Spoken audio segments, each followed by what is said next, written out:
There's a lot of violence in the Old Testament that seems to be condoned or even commanded by God. So how are we as Christians supposed to read those stories? You will come to stories that are like, oh my gosh, like the big one, the elephant in the room is the killing of the Canaanites, right? Right. Yeah. Yeah. What the heck do we do with God seeming to say, I'm giving you this land, you go in and take them out, right? Right. And in today's, we know a lot about genocide Yeah. and taking property that doesn't belong to you. So how can this be right? So I've done a lot of work on 19th century women interpreters of Joshua. My colleague Christiana de Groot at Calvin and I wrote a piece last summer on 19th century women who wrote on the book of Joshua. Okay. So that was really interesting to see how our Anglican foremothers dealt with the killing of the Canaanites, right? Okay. And how did they deal with it? Well, the interesting ones are children's stories, right? And they had the kids knew all these stories, but they would portray the Canaanites and their children as they're all really wicked people, right? Okay. And God and they needed to be destroyed. And then they, like, I would never do this with a child today, but then they would say, hey, Johnny, like, you have to be a good boy and not be wicked, or else you're going to be punished. And Wow. it's like, my gosh. Like, so that's how some of them dealt with that. It's very hard to read these very moralizing stories based on Joshua for children. Other people, and the majority, like some people recognized the darkness of this and wrestled deeply with the moral issues about killing and genocide. And others recognized that you could read the story on a different level as a type, right, of wrestling through evil, right? Like wrestling with the enemy, right? We have enemies, we need to kill our enemies. One of my favorite children, well, she wrote for teenagers, Etty Wisnan. You know this story in Judges when Jael kills Sisera. Sisera is an enemy, and he ends up in her tent.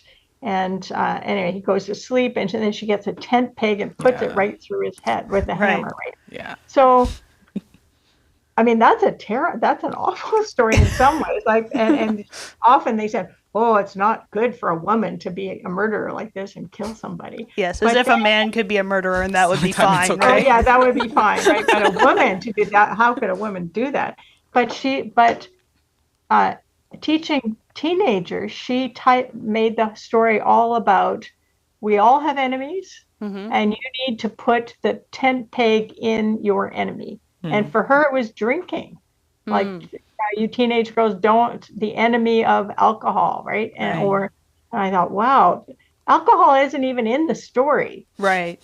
But that's how many earlier interpreters dealt with some of these stories. They used them as a platform for talking about who are our spiritual enemies. We need to put our spiritual enemies to death. So the Canaanites became sin, right?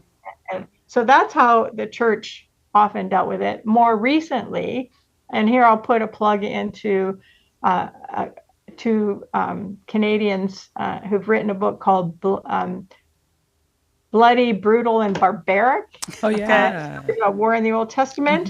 Gord Ostie and William Webb, they're both in Southern Ontario. Gord has taught at Wycliffe. He's a Wycliffe grad. And most Old Testament scholars now read the book of Joshua and Judges within its ancient context. So read about other warfare texts. And other warfare texts are typically exaggerate that how many you killed, how you killed them, how fast you took the land, and there's a genre issue. So they suggest that we realize that their ancient readers would understand, just like a fisherman said, I caught a big one, and every time you tell the story it gets bigger, right? So that's what there is. And and I know Gord will say, like, he loves hockey, and he says, "We killed him." Well, they didn't kill him, right? Right. So if we could understand the genre, we might understand the book a little better. And also in terms of numbers, exaggerating numbers and how many they.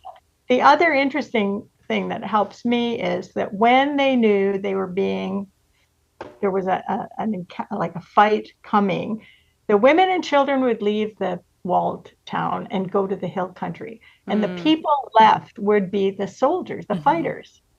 So when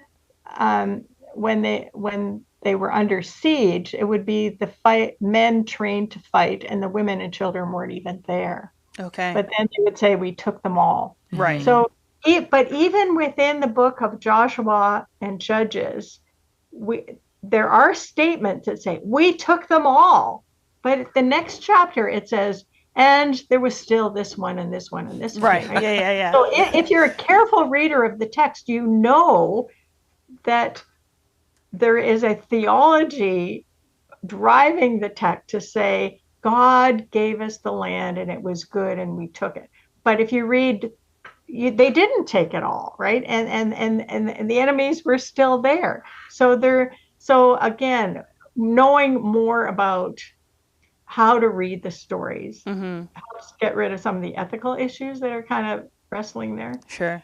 So there are, we can get the help of people who read, like, give in their book, they give examples of, Egyptian and Babylonian war texts that are very similar.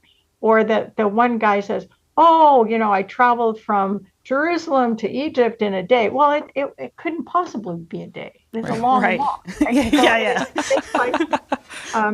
So that helps deal with that problem of sure.